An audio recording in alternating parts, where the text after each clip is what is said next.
Welcome back to the Tribute Games podcast. Small independent studio here in Montreal. So we take you behind the scenes and show you how we make the video game sausage. Talking to you right now, I am Eric Belzil. I'm the social media manager and as well as a writer on our games. And to my immediate left, Dom2D, I'm a game designer. Michael Larouche, programmer. Following, Stéphane, artist. And at the immediate right, Andy. a new episode of the podcast. It's been a while, and now that it's out, we can finally announce that Curses and Chaos is out yet again, but in Europe and Australia this time. It took a long time for that to happen for circumstances outside of our control. So if you were not playing the game on Steam and you were really waiting for a Vita or a PS4, now is your time. You can buy it at the right price. The right price now. Cause, that's something funny that happened. Like, it came out. Super funny. Yeah, it's hilarious. We laughed for a lot of days. Yeah, of course we did. A real lull fest in the office that not only the game comes out 2 weeks later in another territory, but it's, at the wrong price. It's much more expensive than it's supposed to be. Twice the price. Twice the price? Was like 14 euros. It was supposed to be, I think, 9 euros, something like that. It was pretty expensive, and you would think that these things would get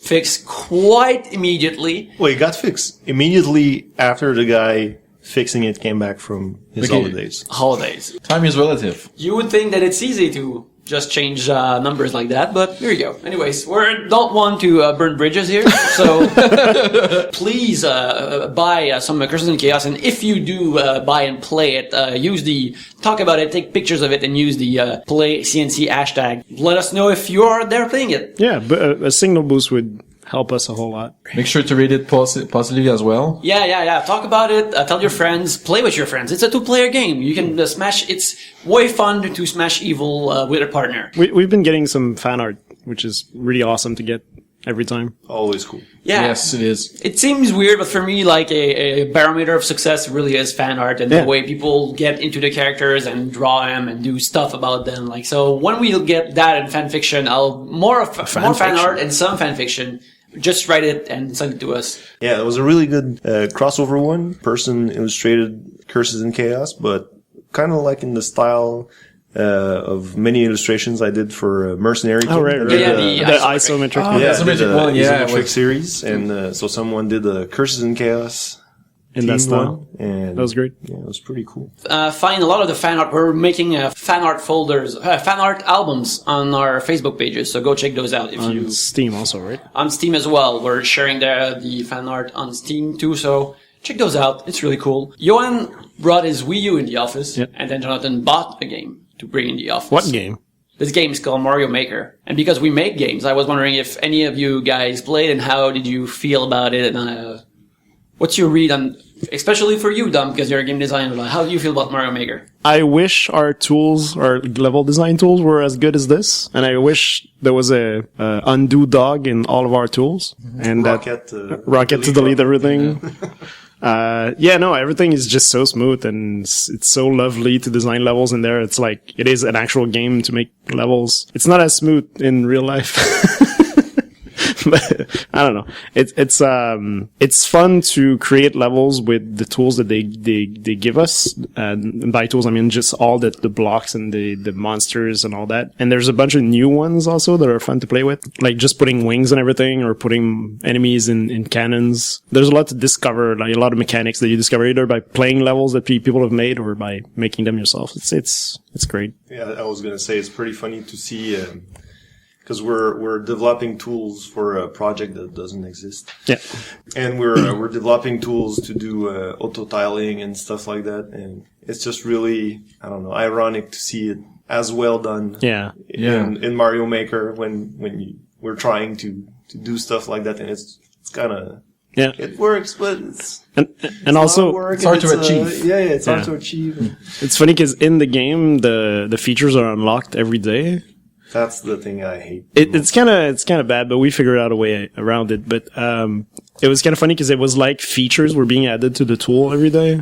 It's like Andy would add a bunch of features to the tools so I can play around with the levels. The thing I found kind of cool about that is if you played around with it enough, it would just like unlock the features early. I think it did that deliberately, like it announced it was coming out the next day, but most of the time you'd end up getting it the same day. Yeah, I think that's what they patched in actually, because people were complaining in the reviews. The whole point of the game is to play with the different blocks, and you can't do it. Yeah. But you can let the whole palette of the blocks be available to newbies, because you'll be like overwhelmed with all the blocks. Yeah, no, so but they could just be like there could just be like. Do you want to an unlock option. stuff yet? yeah, Do you want to? Are you a beginner and you want to play the whole game, or because like if you buy it, if you like we have it here, we play here all the time. If I buy it at home, I have to go through that whole process again of unlocking all the blocks. It's really stupid.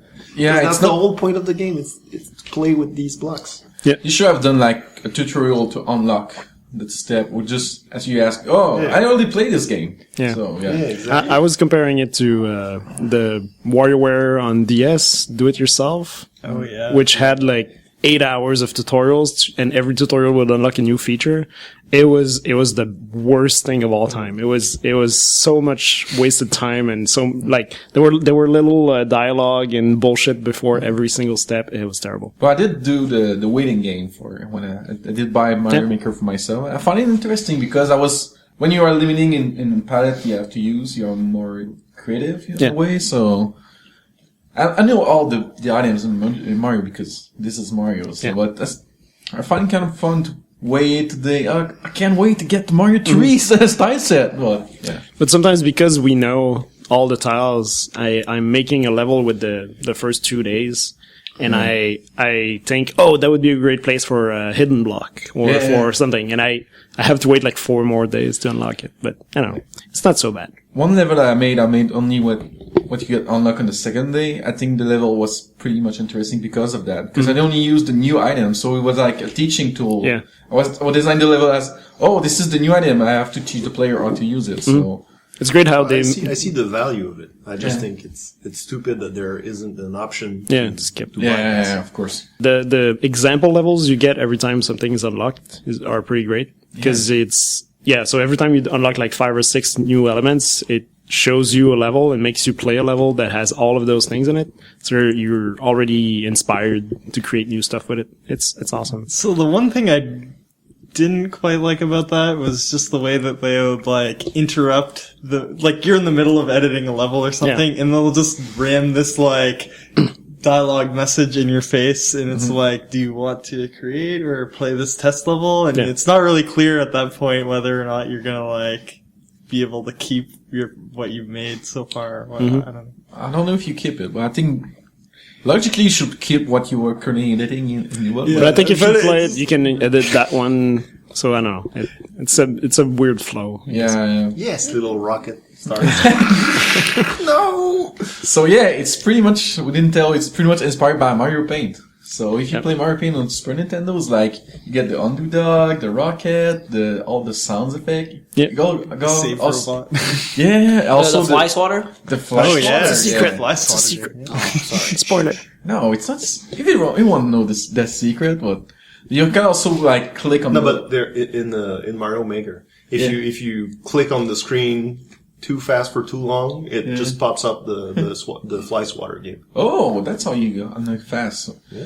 Also, all the letters in the Super Mario Maker title screen, click on them like in old Mario Paint. It's pretty fun. So they make all the interface fun, which is pretty cool. But like a lot of people talk about how it might create like a new generation of game designer, and we were just talking about how it can create some understanding and how at the same time we're creating new tools. Do you think that the smoothness of the Mario Maker tools create unrealistic expectations for young game designers who will I think so. It's enter like the porn. workplace? It's like porn for sex. Yeah.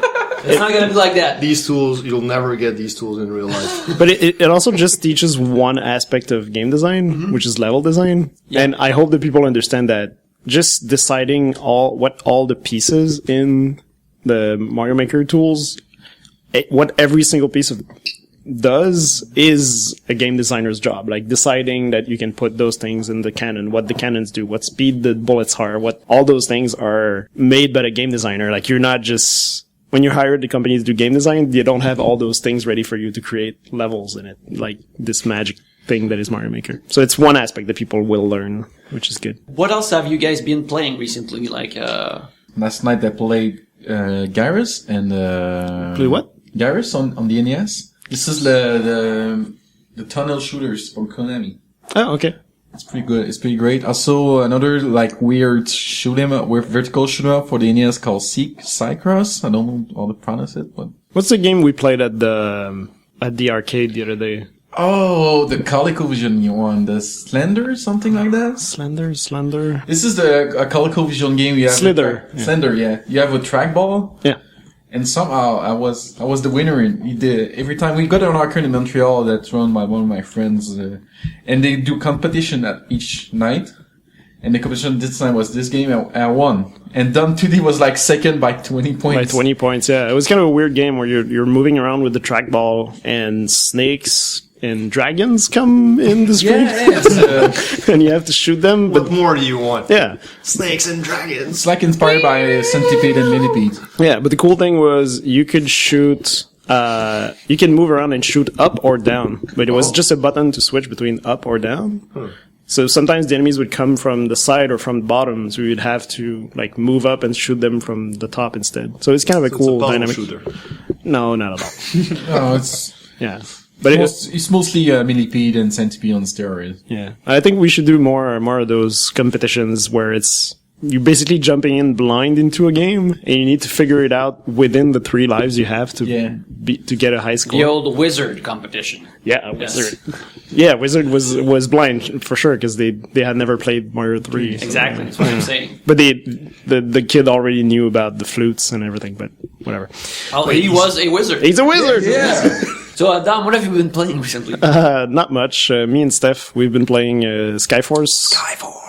I think Steph mentioned it on a previous podcast on it was an iOS. iPhone game, yeah. And then a couple of weeks ago, we realized it came out on Steam in April. Yeah. Totally missed that. Yeah. It's been a while. It's been a while, and I think it was right then that we were complaining that it was not on Steam. Yeah, exactly. So yeah, no, it's a really good shmup. It's really cool. I really, just really like all the systems they have going on in the game. I think it's really, they managed to do, they added difficulties and a lot of replay value without having to really create anything new. Yeah. Just by the way they handled, there's a medal system. Yeah, different goals. For each level, there's four medals that unlocks more difficulties, and the more difficult it gets, they just did that by kind of shrinking the space between waves and Between enemies. enemies, So things that you get combinations of enemies that you wouldn't get in the lesser Yeah. difficulty levels, just because there's less space in between them. And I don't know. I thought it was really crafty. Yeah, I think it's the first time I don't mind replaying the same levels over and over again. Yeah. Because of the side goals, like you have to not get hit once or kill all the enemies or save all the little humans you have to save. Yeah, exactly. And this So- makes you, because usually shmups are all about repeat play. Like you repeat the levels until you know them by heart, until you can avoid all the bullet hell and all that. But this makes it fun because you have a different goal every time you play a level. Yeah. It's pretty fantastic. And just add the leveling up system to Yep. that. Like you're always, anytime you play through a level, you're just gathering stars Yeah. that you can buy stuff with them Yeah, later upgrades. on. So yeah, it's really Yeah, it's a fantastic game. Fantastic shoot 'em up. Very accessible. and they've added a second player Yeah. in the Steam version. We need to try that. Yep, definitely. I need to play it. Yeah. Yeah, Sounds it's, fun. it's really good, and it's really pretty. it's really well done. It's super beautiful. I was really impressed by the iPhone version, and I was right there. I was thinking they wouldn't even need to do anything more to port it to PC. So But they did. They added a few things, challenge mode, and they stretched the screen. Like, it's not one of those shmups that is just like half the screen in vertical mode. but I mean, like graphically, I don't think they had to No, I think it's to retouch anything. I think there's no slow mo. I think it was one of the features in the iOS version was when you were not touching the screen, it would slow down. Yeah, well, it's just because there wasn't any pause. Oh, right. Yeah, I played that, and I also played the second game of Stealth Bastard. Yep. They changed the name for Stealth Inc. Yeah. I don't know. They Is that it? just they dropped the bastard. Okay. Oh yeah, for PS4 and Probably. It was free a couple oh weeks right, ago. on In a Humble. bundle or something like that. But does it start hard? Like the first one got really hard at some point. No, I think overall it's a bit easier than the first one. The first one was really like you could tell it was a designer had fun. Yeah. somewhere. Crazy person. Crazy evil Yeah. designer. So yeah, I think it's a bit easier overall. It was pretty fun. They added some kind of like the levels are all contained in this huge factory thing. Okay. So you have to there's a little parkour in between each level, and so yeah, pretty cool. It's I really for those liked it. for those who haven't played it, it's kind of a stealth puzzle platformer game. Stealth action platformer. Yeah, it's a lot they about have dynamic light, and they use it pretty well. yeah. It's really well done. It's really simple, and I feel like the first one was all in 2D, but maybe I think it was, yeah. and they changed it for 3D for this one, but everything stayed like the control wise, everything stayed the same, so it's pretty cool. Cool. But they got to do a bit more since it's in 3D. Have you been playing anything, Andy? Well, over the last weekend, I was playing through a recently released RPG called Undertale. Yeah. Just really cool, cute little RPG. Well, So it's I guess the elevator pitch for it is the RPG in which you can get out of every battle just by talking. yeah, every fight, well, not necessarily just by talking, but you can get out of every fight without killing anyone. Yeah, okay. So, yeah, it's always, you can always take like a pacifist route through every encounter. That You can bore your enemies to death. Uh, Just leave. in some You can cases, negotiate. kinda, yeah. And, Stop talking, I will leave you alone. and at some point you get to date a skeleton. Nice. Which is always an essential part of any RPG. Yeah, just, interspecies dating. yeah. I read in the description that there's at least 4 dogs also in that game. Yes. Maybe There- 5. There are several dogs, Yeah. and it really adds to the experience.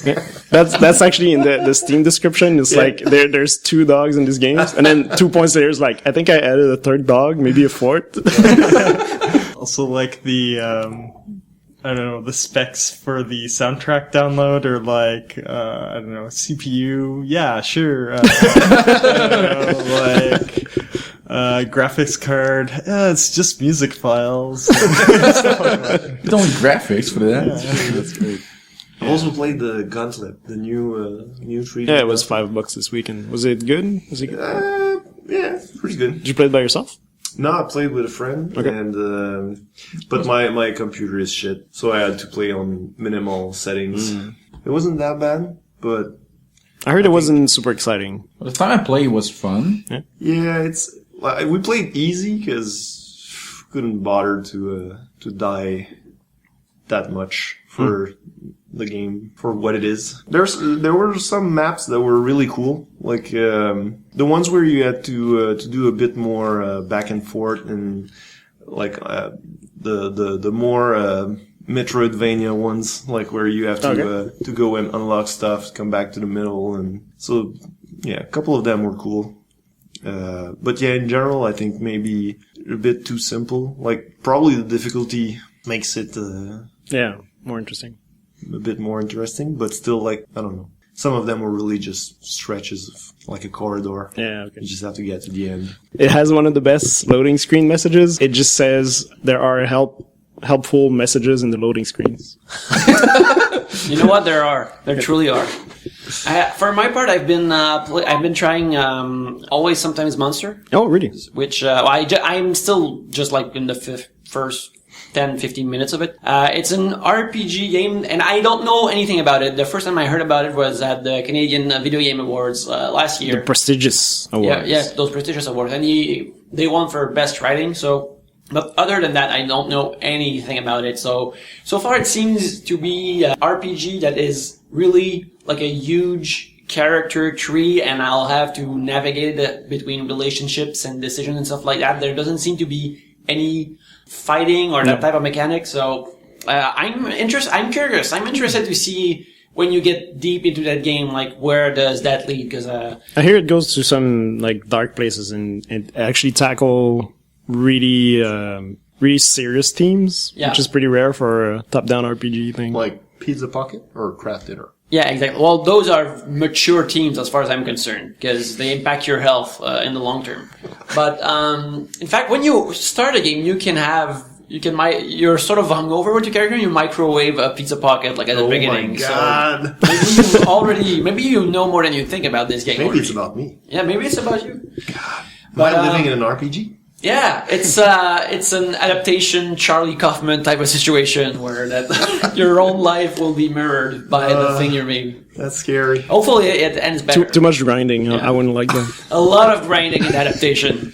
Well, Trying to find that flower, so bad. So much grinding. Anyway, so I'm really... Because I said so bad, but I meant to say that all the grinding was bad. Not that adaptation is bad, it's brilliant. Adaptation is pretty fantastic. Yeah, it's awesome. So that's pretty interesting, and like you say, the fact that they tackle like important themes, like I'm curious to see how that type of game tangles with that. Just try to learn something new from RPG gameplay and stuff like that. So it's fun so far. It's pretty rare. It's pretty rare in RPG because most RPGs like standard like wizards fantasy cliche plot, so it gets more boring. I mean, the one that comes in my mind is Eternal Sonata, was like a game based on the last dream of Frédéric Chopin. I bought this game. I was told, this looked like different for a Japanese RPG. Then I come into like the middle of the story. It's like, we have to save the world. It's like, I stopped playing the game. It's because I was pissed off because it was so cliche. Someone at a mid-production meeting, like, guys, I don't know if we can maintain that Chopin stuff for a whole game. Like, well, let's see what happens. So, anyways, always sometimes I'm enjoying it so far. I'm looking forward to see where it goes because I'm not announcing that we'll do an RPG something, but I'd like to write one, and I feel like I need to take a prolonged RPG bath. Yeah. So if we have listeners who have suggestions for off the beaten path RPGs or stuff like Undertale, I'm curious about them, and I want to, or if there are RPG classics you feel I should play, because I'm outside of Legend of Zelda, like I have not played that much of it. I've know of them, but I have not played all that much of them. So if you have suggestions, please send them to me. I mean, the obvious one is Earthbound, right? Yeah. Well, it's so weird and special. Yeah, I don't know who I talk about. Probably everyone in the office, but I love the world of Earthbound so much as I've learned about it from Smash Brothers, from looking at Let's Plays and stuff like that. But the turn-based stuff is stuff that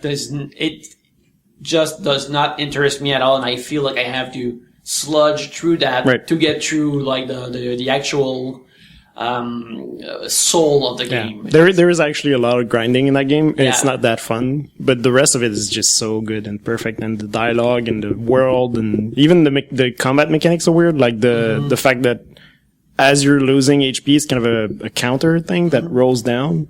If you heal while it's going down, it stops damaging you. There's some weird quirks even in the mechanics that are really fun. And also, I'm just saying that out in the universe, I don't think there's a Maniac Mansion version on Steam. There's not a version of Maniac Mansion on Steam.